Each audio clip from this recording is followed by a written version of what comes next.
No vídeo de hoje eu trarei um jogo de survival horror que ele nasceu a partir de rascunhos que seria de uma continuação de uma franquia muito conhecida. Assim como em Rule of Rose, que eu também trouxe aqui pro canal, a nossa protagonista nesse jogo, ela também tem um cachorro ali como seu fiel escudeiro. Depois de repensar um pouco sobre o quadro sobre jogos aqui no canal, eu resolvi trazer jogos que tenham mais a ver com a ala fílmica, para ligar ali com os filmes peculiares que eu gosto de falar. Ou seja, eu quero trazer jogos que tenham um plot twist ou um enredo bem complexo, bem completo, muito semelhante aí a Rule of Rose. Um exemplo de diretor de jogo é o próprio Hideo Kojima, que todo mundo conhece, mas só para vocês terem uma noção ali do que eu quero trazer pro canal.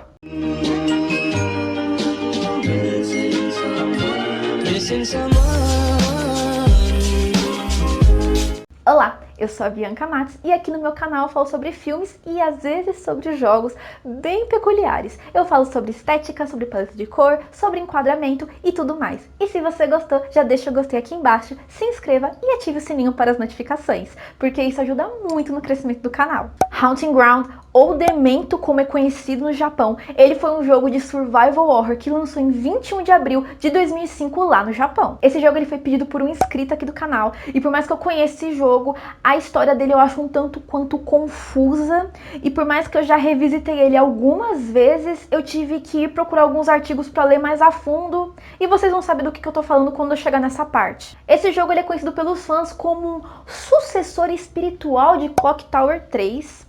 E ali a gente também, assim como Clock Tower 3, Haunting Ground, a gente também tem ali uma protagonista que ela é indefesa e ela também entra em estado de pânico, dependendo do perigo que está acontecendo ali no capítulo.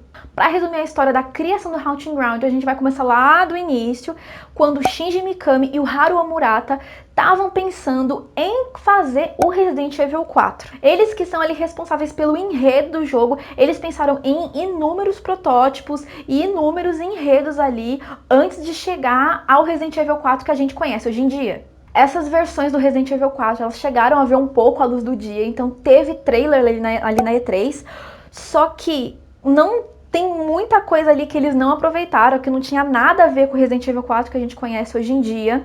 E é claro que para não descartar por completo as ideias ali que foram surgindo, eles criaram Haunting Ground e a franquia Devil May Cry. Essas informações elas podem ser encontradas facilmente ali na internet, mas eu vou deixar aqui embaixo no box de informações, ali na parte de referências, alguns links ali para facilitar, caso alguém não saiba sobre isso e tá curioso para descobrir. A Fiona, que é a nossa personagem principal, ela é bem indefesa, típica de jogo de terror do gênero, só que ela também beira uma Scream Girl ali, que também é o elemento chave dos filmes de terror de antigamente. A Fiona, ela já tá na faculdade e ela resolve visitar os pais dela ali, que no caso é o Hugo e a Ayla.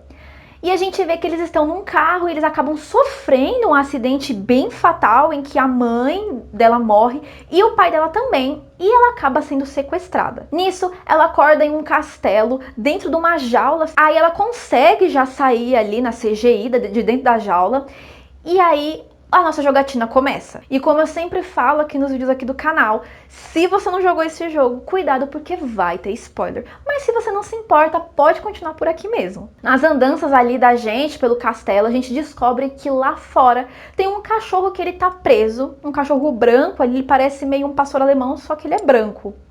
E quando a gente chega perto, a gente salva ele, a gente descobre que ele tem uma coleira com o nome de Huey. Então o Huey, ele começa a ficar do nosso lado e ele vira ali o nosso companheiro durante o jogo.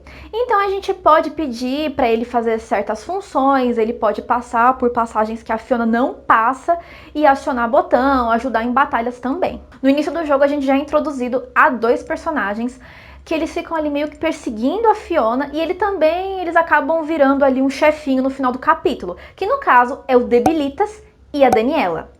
Essa aí é braba. Lembrando que a Fiona ela não tem nenhuma habilidade especial, ela não consegue carregar nenhuma arma para bater em alguém, então a nossa única função no jogo é correr e se esconder em determinados lugares ali do cenário, até, né, o pânico passar da personagem. Se a gente não toma cuidado e a gente não medica a Fiona, ela pode perder o controle e realmente entrar no estado de pânico e tudo fica meio turvo e ela começa a correr sem controle, né? Diferente ali de Clock Tower, que a gente ainda consegue ter um mínimo controle da personagem. A Fiona começa a correr disparada ali pra frente e a gente meio que vai ficando também em desespero junto com ela.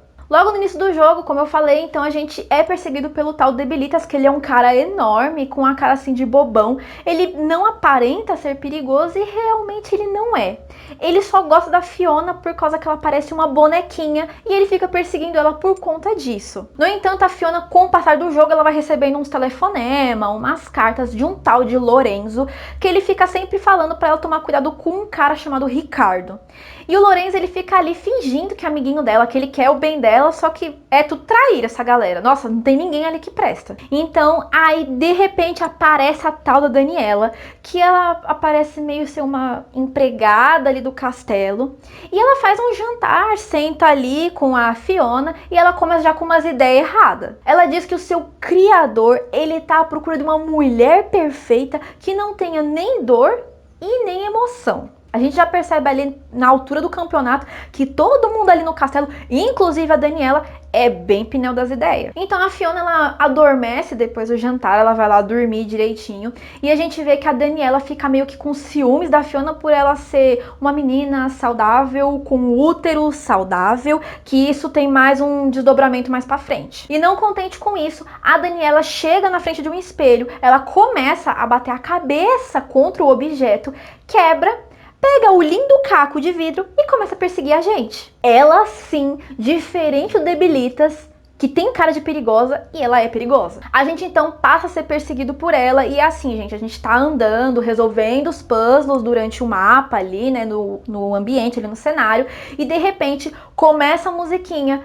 E é certeza que você tá sendo perseguido. Você não sabe por onde ali o inimigo tá vindo, mas você já fica meio esperto e tem que começar a correr. Só que chega uma hora que a gente tem que enfrentar ela, porque a gente chega meio que numa ala ali, sem saída. E aí, não basta enfrentar ela, a gente tem que também fazer um puzzle, porque como eu falei, a Fiona não sabe se autodefender. O plot mesmo acontece quando a gente acaba sendo encurralada ali no penhasco, já fora do castelo, pelo tal do Ricardo. O Ricardo, ele nunca apresenta ali o seu rosto, e nessa hora que ele sempre aparece com um manto, assim, com um capuz, ele tira e se revela. Ele parece muito aqueles malucos lá do Castelo do Salazar do Resident Evil 4. Então, depois que ele revela sua identidade, a Fiona percebe que ele é um clone do seu pai. E foi ele que causou o acidente lá atrás, no começo do jogo. E aí você me pergunta, explica o motivo de como que ele é clone? Por que que ele é clone? Meia-noite eu te conto, confia. E depois desse plot, a Fiona acaba desmaiando. Bem bacana. Basicamente, ela tá sendo perseguida ali por causa que ela tem um tal do Azoth, que é um poder, uma essência da vida, que dá ali imortalidade pra pessoa. E é um clássico ali, né? Ela não sabe que tem aquilo e ela acaba sendo perseguida sem motivo. Tudo bem que o jogo possui personagens, né? Que eles se tornam o boss no final de cada capítulo. Só que não existem muitos personagens. Então, além da Fiona e do Hughie, a gente então tem o Debilitas, a Daniela, o Lorenzo e o Ricardo. E assim como por falta de um, nós temos 4 finais em Haunting Ground, que eles se configuram como final A, B, C e D. E esses finais, eles, lógico que eles são influenciados pelas ações, algumas que a gente faz durante a jogatina, porém, o Hughie, ele é basicamente o ponto-chave de cada final. Então a gente tem que exagerar ali nos carinhos, nos elogios, nos biscoitinhos, tudo pro Hughie sempre ter uma relação muito boa com a Fiona. Eu só conheço o final A, então eu tive que pesquisar além o que se trata dos outros finais e eu vou contar em detalhes aqui. O final A gente reencontra o Debilitas ali numa hora no castelo e ele deixa tanto a Fiona quanto o Hughie ir embora pelo portão do castelo ali numa boa. No final B, o Debilitas já não aparece ali pra gente, mas a Fiona e o Hughie conseguem sair pelo portão, a gente consegue a chave, a gente sai pelo portão, ela encara ali o castelo por uns momentos e vai embora. Já no final C, você já tem que ter terminado o jogo pelo menos uma vez. E aí você faz algumas coisas ali durante a trama e você consegue a chave do portão de uma maneira mais fácil e também vaza do castelo. E o pior de todos, que eu não tava nem acreditando quando eu li, que é o final D, e eu tive ainda que ir atrás do trecho no YouTube pra ver, porque eu não tava acreditando naquilo que meus olhos leram. Assim como eu falei, o final A e o final B é legal você ter uma relação muito boa com o Huey, bem bacana com o Huey. O final C, que você tem que terminar o jogo pelo menos uma vez, você pode ter uma relação ali mais ou menos ali com o Huey. Agora o final D, você tem que tratar o cachorro ali como invisível. Você não tem que elogiar, você não tem que dar nada, você não tem que fazer nada com o Huey. E aí vai acabar acontecendo isso. Tem uma hora ali no jogo que a gente entra numa floresta ali, naquela cena do penhasco que eu falei, e a gente se separa do Huey. Cabe a você ir com a Fiona atrás do Huey ou não. E nesse final também conta se você não for atrás do Huey. Então o que acontece? A gente acaba cruzando com o Ricardo de novo e ele rapta a gente de novo pro castelo. Só que aí a Fiona ela fica num estado tão grande de pânico que ela fica louca. A gente até escuta ali o piano ali de fundo, que ele é um bom cursor ali do nosso norte, da nossa sanidade, e fica tocando e ela fica rindo sem parar. E o pior, ela acaba tendo um filho com ele. Não preciso nem falar muito que ela acaba virando ali realmente o projetinho do laboratório dele. E ela não acaba no final muito bom. É bem triste e é bem repugnante na realidade. E a gente pode citar também algumas curiosidades ali no Haunting Ground, como as próprias CGIs, que elas foram dirigidas pelo Naoto Takenaka. Ele disse que ele se inspirou em clássicos ali da Universal, como o filme do Frankenstein e o Drácula do Bela Lugosi. E a gente também pode encontrar a Fiona ali como um personagem no jogo SNK vs Capcom Card Fighters do Nintendo DS. Além de que a gente também pode liberar a roupinha da Fiona pra Kami no Street Fighter V. E no jogo Tatsunoko vs Capcom Ultimate All Stars tem uma hora ali que rola uma cutscene que a gente consegue ver a Fiona, o Ryu e o Debilitas. Haunting Ground ele realmente consegue prender o jogador, aquele lá que está acostumado, claro, com o modo de jogar do Clock Tower. Se você curte ser perseguido, entrar um pouco em desespero, esse jogo é perfeito. O Huey, diferente do Brown, do Rule of Rose, eu acho ele um mais útil, nossa, 1000 vezes, porque ele abre porta, né, ele ajuda ali nas... O Brown, ele também ajuda nas batalhas, mas o Huey... o Huey é... O Rio é um xodó, o Rio é lindo, é maravilhoso. É porque o Brown, você meio que fica meio ali, sabe, dependente dele, principalmente na hora de ter que farejar os itens e ir atrás, e sem contar que ele trava algumas vezes, é meio frustrante. A tensão que se instaura quando você está sendo perseguido é grande, é bárbara.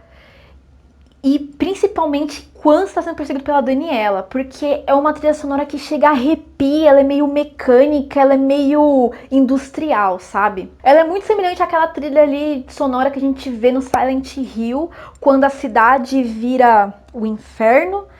E você fica... Eu não sei se tem a ver, pode ser que tenha a ver com a Daniela ser meio que um robô, ela ser meio artificial também. É evidente a semelhança da Fiona com a Ashley do Resident Evil 4, assim como o Huey, ele parece muito aquele lobo branco que a gente salva lá no comecinho do Resident Evil 4 também, com o Leon, que ele abre aquela armadilha para urso e salva o bichinho. A sua nota no Metacritic ela foi bem mediana, né? Então ela ficou ali no 67/100 na época. E os críticos eles alegaram que é por conta da personagem ela ser objetificada, né, sexualmente, ali as roupinhas dela, e pela narrativa ser naturalmente voyeurista. E basicamente a narrativa não tinha muita coisa nova, então tipo, ela era o mais do mesmo. Então era uma menina indefesa que corria e tentava se proteger ali se escondendo. E o filme que eu indicarei hoje é Fenômena, dirigido pelo Dario Argento, de 1985. Esse longa-metragem ele foi a principal inspiração